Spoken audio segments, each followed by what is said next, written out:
it's President's Day today. I wanted to talk about my favorite president, John Adams.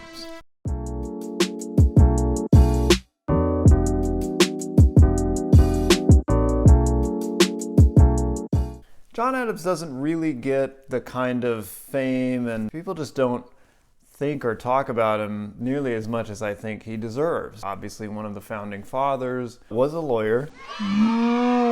The ways that laws work in our country were started by him. He actually wrote the state constitution for Massachusetts. Of course, you know, he was a Bostonian. Stop being a smarty pants. He was actually kind of a baller lawyer. He had his own practice, like me. Stop being a smarty pants. So if you actually look into the history of this, the Boston Massacre, it was kind of spun. It was sort of a fake news of its day. He took on the defendants in the Boston Massacre case. But what he does is he represents the soldiers, and they were wrongly accused, it came out. They were actually acquitted because of his really good lawyering. What happened in that whole, outcome, there was some fake news going on.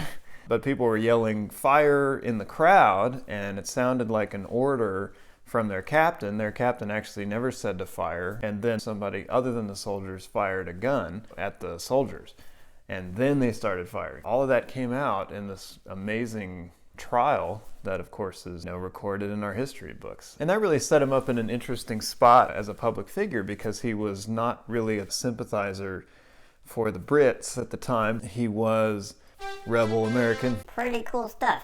He sort of came into the political world with a very even keel mindset, and I thought that was noble of him, and it really drew me to the law in general. So anyway, John Adams, amazing dude. He wrote the first draft of the Massachusetts Constitution, and that was sort of copy-pasted into the American Constitution, which we all live and die by. Obviously, his son went on to become a president as well. His wife, Abigail, was just such a powerhouse behind him. I mean, it's clear that very little of his success would have occurred were it not for Abigail backing him up, giving him all this wisdom. And she was such a forward thinker. I mean, in the late 1700s, she was already coming up with the idea to have women vote.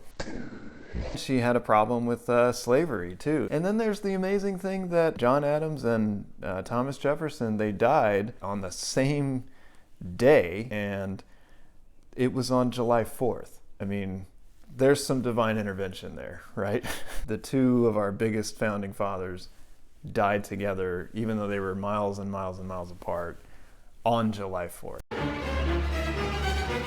Happy President's Day. Happy to be an American.